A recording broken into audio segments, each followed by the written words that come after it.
Good morning, good afternoon, good evening, whatever time you're watching or listening to this, and welcome to this week's episode of the Non-Identity podcast. Now, this week we're joined by someone who got diagnosed with autism and is on a journey of sharing his inspirational story so he can help others. It's Sam. Hi, Sam. Welcome to the podcast. Thanks for letting me come on, buddy. It's good to be here. Like we just said in the intro, you was diagnosed with autism. Have you had autism all your life and you got diagnosed later, or was you diagnosed early? So pretty much, I always get confused because I got something else too. I just gotta make sure I get the order right. Okay, got it. I always get confused with this. It was either 2 or 4. I always get confused with them because I also have a peanut allergy I was diagnosed with pretty early on. So peanut allergy was 2, autism was 4. What signs were showing that you had autism? Loud noises. I didn't like a lot of, things. I don't want to say sensitive feelings. I like being hugged. Go figure, because a lot of spectrum people don't like that. But I didn't like being wet. Mine comes in the form of clothing. I don't like my clothes to be wet. Like, put it this way too: if I couldn't shower, I wouldn't shower. And now I don't mind showering in the nighttime, but I don't like to shower during the day because for some reason, I don't know what it is. Maybe it's just the way my hair is, but my hair stays damp during the day. I don't like that. How was school for you having the condition? So school, the academic was fine. It was really good. I think my school did really well as far as staff with special needs. I'd vote my school for the best in special education. I wasn't in special education, but I was like in the inclusion, the resource room a lot. So I give them props for that. But the students were not the nicest. I got adult exclusion. I got jabbed in the pencil. I got jabbed in the pencils. I got jabbed in the back with pencils. I got called a lot of names. I basically got intimidated a lot. And unfortunately, it was more of like behind the back bullying. It wasn't like where you got kicked in the shins at 9 a.m. each morning. It was just, getting excluded every time I said something about a pizza. You can't send a kid to the office for excluding a kid. I wish you could, but I just know that's not realistic and it's not fair. Plus, I'm also smart to see kids are kids at the end of the day. Kids are kids. Kids are kids at the end of the day. What are you going to do? Exactly. And did you find the staff very supportive? Because I worked in a special needs school for the last 20 years. And obviously, because we were a special needs school, we was understanding of the conditions. But as you said, you was over in England what we call mainstream. Do you find that the teaching staff was understanding of the condition of autism? Yes, I told you the staff was a phenomenal. Staff probably is what made me stay at that school. If the staff sucked too, like the students, I probably would request to get out of there. No, 100%. And what is your superpower? Because I noticed a lot of people with autism, they're very good at something. So, like a student I used to work with, he could recall every goal scored by a football team from 1964 onwards. Do you have anything like that you're very good, that you excel in? I do. I can recall. I'm a big wrestling geek, so pro wrestling savant nerd over here. So I can recall all the WrestleMania main events. Well, I'm a huge wrestling fan as well. Who's your favourite wrestler? Well, of all time, it's Mick Foley, just because of I have so much respect for him because he wasn't the most athletic guy, but he found another way to make himself relevant. I can respect that. And 2, I can respect him for going above and beyond. He didn't have to do some of the things he did in wrestling. Himself very relatable, because watching him, you felt like you could be that man who's jumping off the cell. In a way, yeah. Or in a way, you could be made a way to where you feel like you could be the guy hitting the barbed wire baseball bat. So when he's getting hit, you're getting hit. Exactly, yeah, no, I totally agree. He's definitely up there in my top 3. I think mine would have to be The Undertaker, because I'm 39 years old. That's a good answer, too. And I think The Undertaker is everybody's, I wouldn't say favorite, but everyone can respect The Undertaker. I definitely enjoy The Undertaker. Let me put it that way. I think everyone likes The Undertaker. If you don't like The Undertaker, there's something wrong with you. Okay, well, I know we've just had 39 WrestleManias and we're heading into 40 this year. So, can we put you to the test? Can we go through every WrestleMania main event from 1 to 39? So we can do that. Hulk Hogan, Mr. T versus Roddy Piper and Paul Orndorff. Hulk Hogan versus King Kong Bundy. Hulk Hogan versus Andre the Giant. Randy Savage versus Ted DiBiase. Hulk Hogan versus Randy Savage. Hulk Hogan versus The Ultimate Warrior. Hulk Hogan versus Sergeant Slaughter. Hulk Hogan versus Sid Justice. Bret Hart versus Yokozuna. Bret Hart versus Yokozuna again. Bam Bam Bigelow versus Lawrence Taylor. Bret Hart versus Shawn Michaels in the Iron Man match. And then 13 was Undertaker versus Psycho Sid. 14 was Shawn Michaels versus Steve Austin. 15 was The Rock versus Steve Austin. 16 was Triple H versus The Rock versus Big Show versus Mick Foley. 17 was Rock versus Triple H. 18 was Chris Jericho versus Triple H. WrestleMania 19 was Brock Lesnar and Kurt Angle. WrestleMania 20 was Chris Benoit versus Triple H versus Shawn Michaels. 21 was Batista versus Triple H. 22 was John Cena versus Triple H. 23 was Shawn Michaels versus John Cena. And then 24 was Undertaker and Edge. 25 was, what was 25? Triple H and Randy Orton. 26 was, 26 was Undertaker versus Shawn Michaels. 27 was Miz versus Cena. 28 was Rock versus Cena. 29 was Rock versus Cena.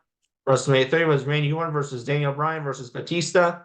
31 was Brock Lesnar versus Roman Reigns, but Seth Rollins cashed in, so made triple threat. So you want to add Seth Rollins, you're more than happy to. 32 was Roman Reigns versus Triple H. 33 was Roman Reigns versus The Undertaker. 34 was Roman Reigns versus Brock Lesnar again. 35 is the women's Ronda Rousey, Becky Lynch, and Charlotte Flair. 36 was, what was 36? Drew McIntyre versus Brock Lesnar, but I think that was night 2. Night 1 was, let's see, night 1. I know what night 1 is. It will hit me here in a minute. Got me on WrestleMania 36, but that's one strike for you, I guess. Oh well. It happens to the best of us. WrestleMania 37 was Bianca Belair versus Sasha Banks.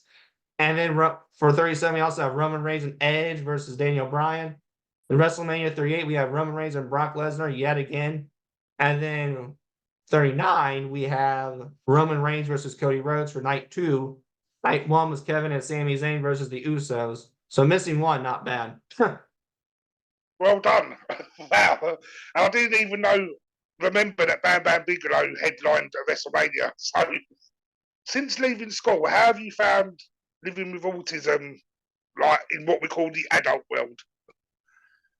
I can figure that out. So in the adult world, I would say that the majority, I feel a lot more comfortable in the adult world than childhood, because I can also have more freedom compared to childhood. I think I had great parents, but I think they protected me a little bit too much, overprotective. But now I got my own life, and I mean I kind of like that. When as your kid, you have to obey your parents. You don't get much freedom. You have to go in their direction. That's not how it is with a child. And for me personally, I get to go in my own direction to a point, clearly. And I mean, I still see my parents. I don't, shut them out the door. I just, go to my classes that I want to be in. I want to now possibly even get a job. What job are you looking to get? Well, there's this job through VU that I might get through my campus. It's with media, get old cameras. So we'll see how that goes. Well, fingers crossed for that one. Also, life skills, because in general, everyone struggles with life skills of being in a home or an apartment. How do you find your day-to-day living? Well, pretty much I do what I can do, and then what I do is I make a weekly chart of what needs to be done this week, and then I do it. So if I put, for example, there's a chore section that says laundry on Thursday. Okay, Thursday I'm doing laundry. What happens if something comes up unexpectedly? How do you cope if you miss out what's on your list or anything like that? Oh, that's as a child, that would have been very hard for me to handle. As an adult, I can handle that a little more better because I can find a way to move it. I mean, I'm pretty good with, trying to think of plan Bs. So what I try to do, even though it can be exhausting some days, I go 3 steps ahead. I think, all right, plan A fails. What's plan B? So if I don't do laundry on Thursday, here's my backup plan. We can do it Friday. No, brilliant. Because like I said, working in the environment I worked in, I found that young people do struggle with the change of routine, and that did cause a lot of violent situations. Was you ever violent as a child? Oh yeah, I have some violent behaviors, but they're a lot calmer now. But now they're just apart from violent behaviors to anger issues. I won't lie, I got some anger issues, even though I don't show it. But I'm not saying I get pissed off easily or I'm a temper hot headed. But when my limits hit my limits, I'm done. What actually goes through your mind or body when there's a change to the routine? As a child, it was panicking. It's like, oh my god, yep, we're done. Bam. All right, but now it's oh boy. All right, what can we do here? Let's see. I don't care about anything right now. I don't care about this math test coming up. I just care about changing this thing at the moment. All right, it didn't work. Let's move right. Will that work? Will that work? Will that work? Will that work? Oh, this will work. How do you find the public perception of people with autism? That's what's very aggravating because they have a certain image. They think of people who are, I don't like the word functioning because, in my opinion, it's harsh. Because we Yeah. can look at people who are on the low functioning end, but when you put them in front of something such as tennis, they're rock stars, and then that switch goes off, and they're not 3 but 39. So I always like to say is the mind of. So maybe they have the mind of a 3-year-old because I think you do need a term. As harsh as it sounds, I'm tough, kind of a tough love guy, but you need it so people can understand what autism can be. So the mind of a 3-year-old to me makes more sense than low functioning because they can do stuff still. 'Cause low functioning means you can't do anything. So I use so they have that perception of people that are on the low end or have the mind of a 3-year-old. That's everybody on the spectrum. No, really there's another population of people that are very similar to me who could still go to college, who might have trouble socializing, or there's another population who he understands how the world goes, but there's some stuff in this world that he just can't understand how to do. Like maybe he just can't understand how to do laundry, but yet he could clean a floor. People have got to remember we all learn and cope and do things differently. And as long as we get from A to B, it doesn't matter how we get there. Yeah, That that's makes my sense. opinion right there. You just said it, A to B. People want us to go this route. Why does it matter? My point of view is, does it matter that we just get there? Are you that picky on the route? What do you want more? The right route or us to get to point B? And if I had to pick, I'd rather you get to point B than worry about the route. That's a small price to pay. I totally agree with you. And what is the reason for you be doing podcasts as guests? What are you trying to get out to the world? Well, I'm trying to change the stigma of autism that people, not just with autism, but with other conditions that are really ridiculed, like Down syndrome, Tourette syndrome. We can't do anything. Try that again. Because I've seen people on America's Got Talent sing their heart out. I've seen people who are blind actually cook. And this blind person I'm referring to won a cooking competition. And that's the thing. I think as a society, we are so quick to put people in sections, and it shouldn't be like that. Or because you've got this condition, or because this is happening to you, you're in that section of society. And I'm just people are people at the end of the day. We've all got our differences. We've all got our similarities. So why do we bother labeling people all the time? Like, just let people live their life. I don't see a problem with anything hard. Now, I do believe in rules and following, what's universally right. I believe in that. But if they're not breaking those universal rules, leave them alone. Who cares? Exactly. No, so true.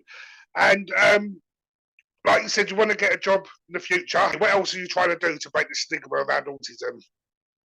Oh, what else I'm trying to do is clearly the podcast. That's another thing I'm trying to do. But I mean, I'm just trying to live life, man. I mean, just be the natural self that I am and just do amazing projects and events. I mean, in April, we're having a gala in Bloomington to hopefully celebrate this population that doesn't get celebrated often.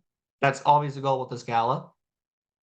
And then a summer concert for autism to really make some money.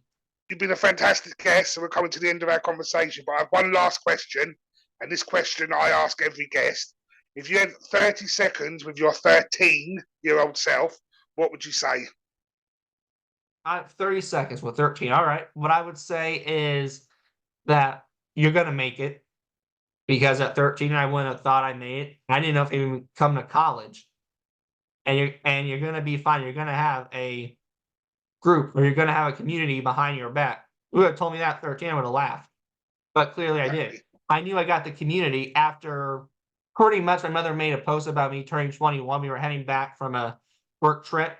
And in the plane, she took a picture and posted about me turning 21 because it was July 20th. So I was heading back on July 21st in the air. I was turning 21 over a plane.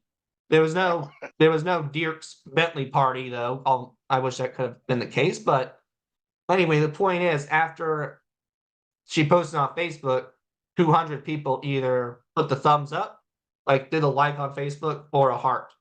And thank you again so much for your time, and would love for you to come back on in May and let us know how the gala went. Yeah, anytime, bro. I'm open.